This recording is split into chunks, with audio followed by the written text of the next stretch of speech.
Discover how you can green your life by building a knowledge base of current sustainable and eco-savvy trends. This series will delve into hot topics, current standards and practices, ways to design better spaces, and specify materials that benefit not only us as consumers, but the world as a whole. Members of Green, as sustainable materials distributors, and other industry leaders weigh in throughout the series. This is Build Green, Live Green. Build Green, Live Green, Green's podcast on sustainable building materials and trends in the building industry. Today we have a very special guest and sort of an insider in some ways, Kamila Edwards, whose sister Leah is an intern for us. Hi, Kamila. Hi, thank you so much for having me. I'm excited to be here. Well, this is our first time attempting to video record this as well. So if it does come out as a video, then taking a shower was worth it. But if it ends up being an audio recording, it's back to yoga pants for me. So today we are talking about, kind of inside a building and, some of the things that are changing and happening inside buildings. And you used to work with a client of ours, Gensler, in New York City, correct?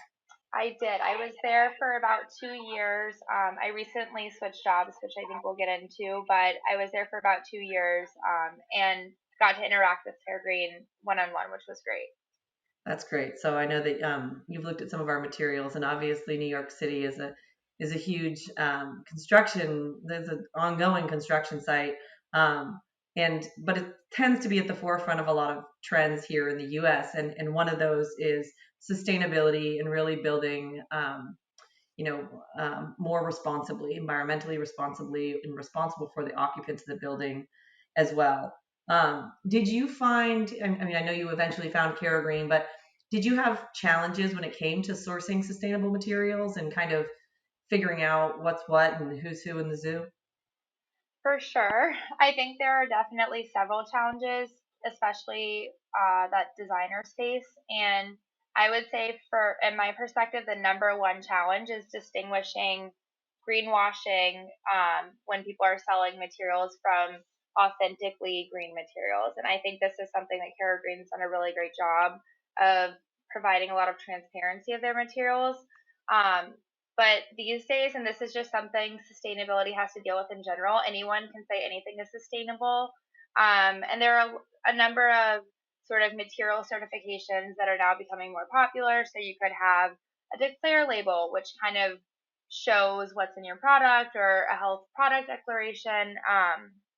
But that's something that I think will always be a challenge, and is something that I think people are actively working towards, is making sure that you kind of have like the meat behind why your product is sustainable, or good for indoor air quality. At times I feel like there's also a challenge in justifying, if there is a price increase for a more sustainable product, why it's important to still choose that sustainable product, and why that price increase is justified. As designers, like at the end of the day, it is the client that's signing off on everything, and it is the client that's signing off on the budget. So just making sure that you're understanding why choosing sustainable materials is important, and conveying that to a client so that you're both on the same page about what's going into a building. Yeah, I think I kind of equated the equivalent on the material side, with declare labels and certifications and, just quality organizations actually vetting through and sorting through the terminology that people are using. It's similar to what I see in food, like Yep. Animal products specifically. I think of like eggs and beef, and with eggs you've got free range and organic and all these different Cage-free. It's like cage-free. Yes, and when you actually read the definition of those things, you're like, oh my god, that poor chicken.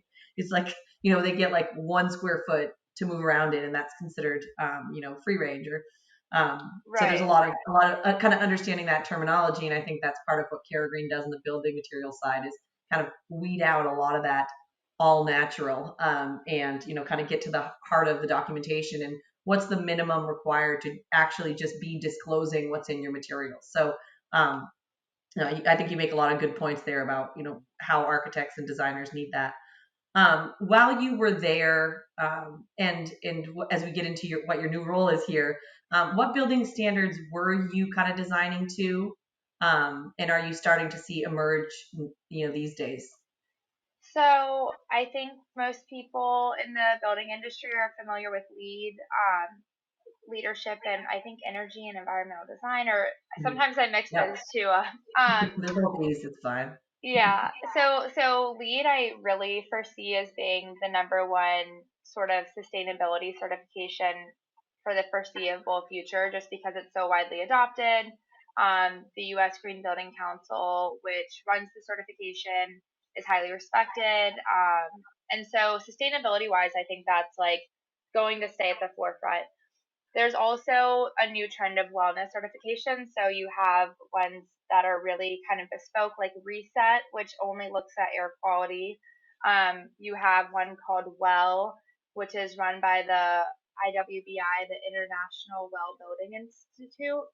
Um, and you have one called Fitwell, which is run by the Center for Active Design, and all of those really focus on occupants of a building, and they're becoming much more popular. So as time went on, while I was at Gensler, I ended up working on more and more Fitwell projects, but I think wellness certifications are on the rise, and it's something that will continue to be extremely important to developers and building owners and operators.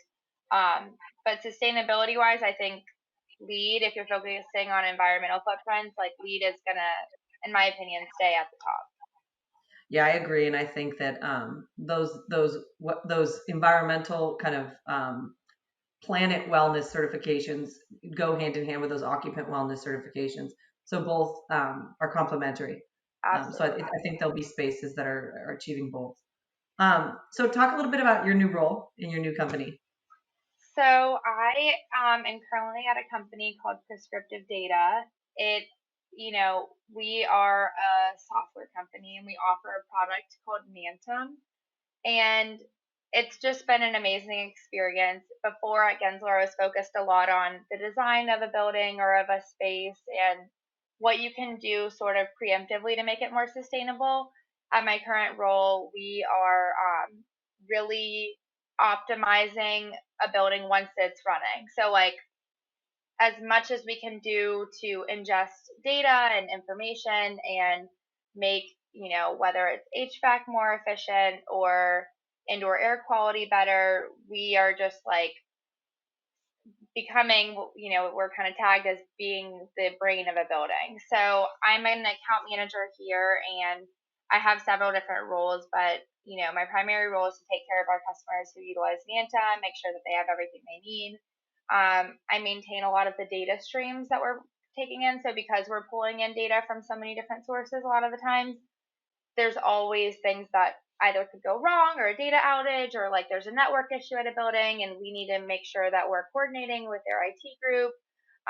Integrating new data into our product is something I do a lot. And then lastly, I'm doing consulting and analysis for our customers that use our product. So, looking at whether that be energy data for a period of time or occupancy, and making predictions and trends just so people can really get the most out of what they're putting into our product.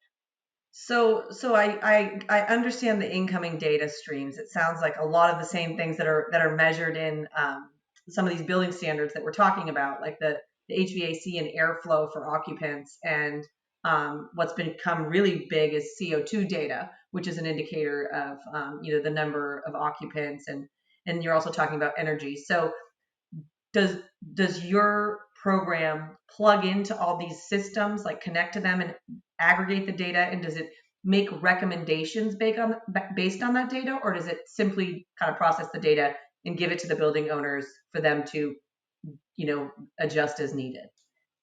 That's a great question. So on average, Mantum, our product, collects five different types of data. So we're collecting BMS, like building management system data, meter and submeter data, real-time occupancy data, IoT data, which can be anything like CO2 levels is a good one, VOC levels, light levels, sound levels, and then third-party data, which can be localized weather, um, or real-time utility data. So while we take all those things, what we do is allow building operators to, first and foremost, visualize everything in one platform. Secondly, which is super important to our users, they can get real-time alerts when an anomaly is occurring. So if there was a water leak, they can get a text message saying, we're detecting an anomaly in your water usage and you should go check this out. And that's a lot of times how we end up saving our users money.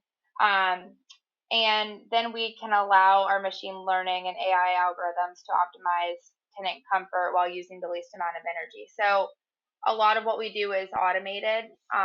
We can say, for example, like if you're going to start up your fans at 6 a.m. so that by 8 a.m. your tenants are comfortable in your office building, our product can say, looking at the data and the occupancy and the weather and everything we know about your building over the last, in some buildings we've been there for years, we think that you could actually start up your fans at 7:24 and reach the same level of, of tenant comfort at 8. So, so then you're shaving that load in the morning. So that's sort of what our product does. Okay, it's really interesting, and I think it's the way things are going. Even on Kara Green's side, when COVID hit and our salespeople kind of got relegated back into the office, we started focusing on data, and it has matured so much from what I think even 3 years ago, 4 years ago, what data really was, and the things that you can do with it, even in buildings. And I think buildings and construction tend to kind of be, construction certainly can be sort of a laggard industry. So I like hearing about data because I'm very fascinated by it. And it sounds like, obviously we're focused on human health. Your systems have a direct impact on human health in terms of comfort, and they make sense for the owners in terms of, energy savings and savings in other ways as well. And so, I think they're it's kind of a really, really complementary thing. And it's really exciting because that you're having an impact.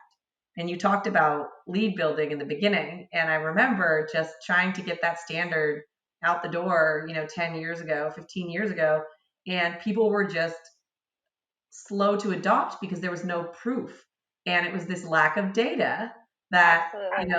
it was the lack of ability to say, look, I can tell you, you can save an hour and 36 minutes in online fan time by, switching it to 7:24. So I think it's really neat to see it come down to data. Right. And it also, I think for me, it makes me really optimistic when I look around, and we're a pretty small company right now where we have about 35 employees, but I think it's good for everyone to know, like, there are people all over the world busting their butts to make sure that, like, we can leverage technology in the best possible way to reduce greenhouse gas emissions or to make it healthier for people, to be inside. And you guys are really, really contributing to the indoor air quality and the health of a space, as well as, you have a lot of recycled products. But to me, it just makes me like sleep better at night knowing there's so many people doing so many different things, all working towards a common goal, or really two goals in my mind, like the health of our planet and the health of the people, and they're both extremely important. But yeah, I'm really proud of this company because I feel like we're really doing a lot, and the more, here in New York City, just last year, a law was passed that requires commercial buildings over 25,000 square feet to put a building grade of their energy efficiency on the outside of the building, That's which great. is wild. It's like like at a restaurant when you go in and you're Sanitation like, score. right, Yeah. and you're like, oh God, it's like a C, like, D plus. Yeah. yeah, you're like, I don't know if I need food right now. Hmm. Now they have that for buildings. And I think the more that people demand transparency, the more it's going to continue, to go that trend. And people now can take their own indoor air quality device into their Yeah. office and sit it at their desk and know instantaneously if the air they're breathing in is good or not. So I think data and transparency are going to continue to be the future. Yeah, I think data and transparency, and I think that you just kind of touched on building occupants, but I think that knowing that the building is working for you as an occupant is going to be in demand because it's kind of your generation of renters and buyers are the occupants, and they're more savvy and they know that things matter, like indoor air quality and comfort, and they are demanding those things. So I think it's going to be really interesting to see how telling people about these systems and what you're doing for them is going to start to really impact and matter to people. I might move into that place because they have, an A on the door, and that place had a C plus. Absolutely. And I think another thing is like, tenant retention to any owner or developer, like tenant retention is the biggest driver for them. And when you Mm-hmm. look at leads, sometimes you're like, oh, it pays itself back because we're saving energy. With the wellness ones, like there's really not like a good there's not a monetary return on investment unless you're seeing increased tenant retention. And so, Mm-hmm. like you're saying, it's like the power is now in tenants and occupants' hands, which Mm-hmm. is super refreshing. And I think it's good for all of us. But yeah, I mean, I think we're definitely going to continue to trend that way where we're really going to be working for the people that are stepping foot into that office building every day or That's into that great. apartment building. Yep. Yep. No, I agree. So to kind of bring it back full circle, what we were talking about in the beginning, which was, how we kind of met over building materials. So as we talk about data and these systems that you're monitoring and all these wonderful things that you're doing kind of behind the scenes for the employees, there is some effort to educate them about those things so that they know they're happening, but they're not really tangible. And one of the things I've always felt good about what we do is we take that stuff that's behind the walls in those systems that you can't see, that very well may be working for you, and we tell that story with materials. So we put materials out there that, kind of convey that message. So you have this beautiful recycled paper countertop, or, recycled glass, or Durat, the recycled plastics, or maybe sintered stone like Lapitech with no resins, and all these tactile surfaces, or something biophilic like organoid with, like the actual organic material on, it really tells that story of what you're doing. So I see that as very complimentary. What are your thoughts on that? I think they 100% have to be in tandem. I think that telling the story visually is extremely important. And also, you know, like if you have a low VOC product that is available at Care Green, I think it's really important that, we could be tracking VOC levels as much as we Mhm. want, and we could be looking at all this data. But if the room is filled with products that are unhealthy for people, there's, it's like a lose-lose situation. You really need both, and I think people need to be really conscious about the materials they're putting into spaces. And I think one of the things you guys do so well is making sure that the products are beautiful. They tell the story. And even for myself, I'm a visual learner, so like seeing something in person is always going to make more sense to me than like looking at a number or looking at data that a lot of times isn't as clear. I think they're both equally important, and the fact that it can be done beautifully is like the cherry on top, because at the end of the day you're in these spaces, you want them to feel good, you want them to feel happy and be light. And yeah, I think it's extremely important, and I'm glad that there's such a big movement, because even Gensler, New York, like you could just tell everyone's after sustainability, after wellness in their products. That's great. Well, you keep mining data and making buildings healthier through systems, and we will keep providing beautiful, healthy, sustainable products. Lovely. I think that's a deal. That's a deal. All right. Thank you for being on today, Camila. I'm going to get this right because it's my daughter's name. Kamila. Camila, yes, of course. Camila. Thank you so much for having Yeah. me, and enjoy this new warm weather. It's finally Yes. You starting to be too. nice these days. All right, You too. take This care. is Build Green, Live Green. Thanks for listening and watching.